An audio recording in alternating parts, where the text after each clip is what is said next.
Oui, merci Monsieur le Président, chers collègues, sur ce dossier particulièrement important, il convient de garder à l'esprit que le déclassement de la portion des autoroutes A6 à 7 dans l'agglomération lyonnaise a été officialisé seulement fin 2016 et que la métropole assure la gestion de ses voies depuis le 1er novembre 2017 seulement.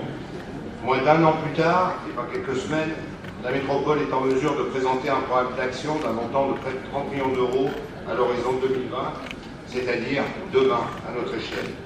Il va permettre de concrétiser ce déclassement par des aménagements qui vont profondément améliorer le cadre de vie de nos concitoyens et renforcer l'attractivité de notre agglomération tout en agissant concrètement pour le climat et le plan oxygène. Et là, on est loin des généralités qui avaient été évoquées sur le plan climat, on est résolument dans l'action. Aujourd'hui, la métropole démontre qu'elle assume ses responsabilités avec détermination.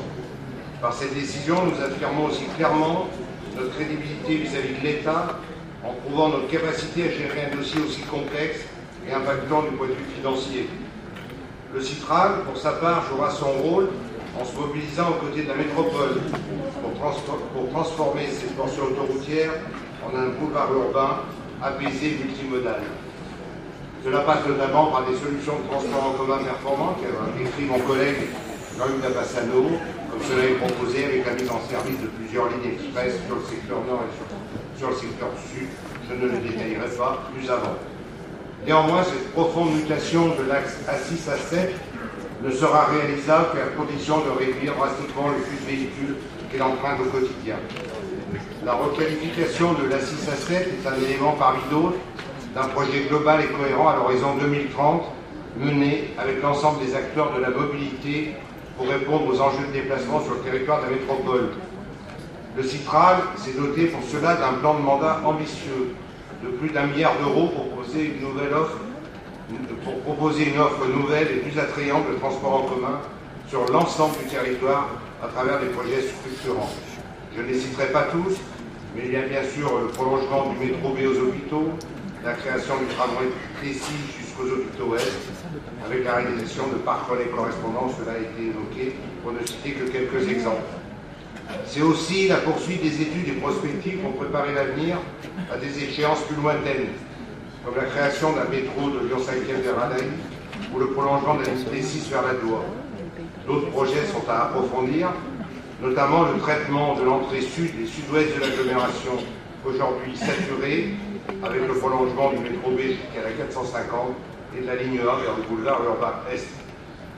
C'est enfin les investissements qui accompagneront la réalisation également indispensable de l'anneau des sciences, haute pièce maîtresse du dispositif. L'objectif est d'en faire une véritable infrastructure multimodale connectée au réseau de transport public.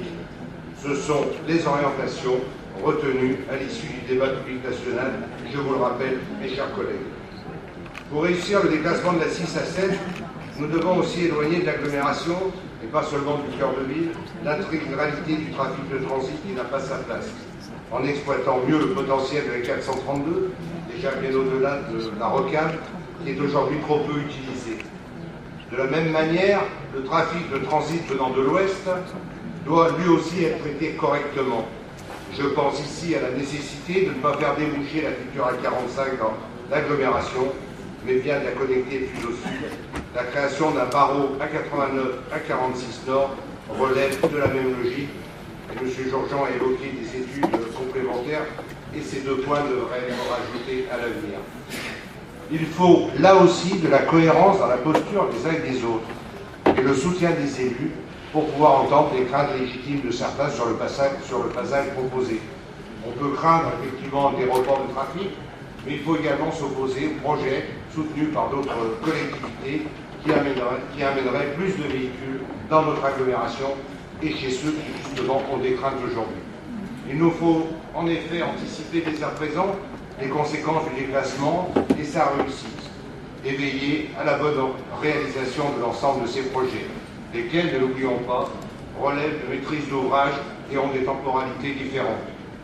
En proposant un programme d'action concret réalisable à court terme pour la requalification de la 6 à 7, la métropole crée un véritable effet d'entraînement. C'est un signal fort envoyé à l'État pour que soient tenus les engagements et les délais sur les opérations relevant de sa responsabilité. Nous voyons d'ailleurs dès à présent les effets positifs de la dynamique que nous avons lancée avec l'accélération de la présentation des scénarios et de la définition des calendriers. C'est aussi un signal fort envoyé aux autres acteurs concernés par la problématique de la mobilité dans notre agglomération. Le ferré doit notamment être un volet à part entière de ce plan global, avec un investissement important attendu de la région, avec le développement des tram-trains en provenance des 4 points cardinaux de notre agglomération. En ce sens, les premiers aménagements proposés par la métropole ne sont pas un aboutissement, mais bien un commencement. La métropole devra continuer à peser tout son poids pour mobiliser l'ensemble des acteurs concernés.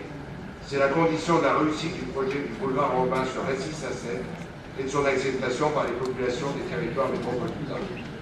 Il s'inscrit aussi dans la réussite de notre politique de transition écologique et énergétique. Avec le recul, prenons date aujourd'hui, ce qui a été engagé sera plébiscité et perçu comme une évidence et une impérieuse nécessité qui est aussi territorialement de notre responsabilité d'acteurs territoriaux. Je vous remercie de votre attention. Merci.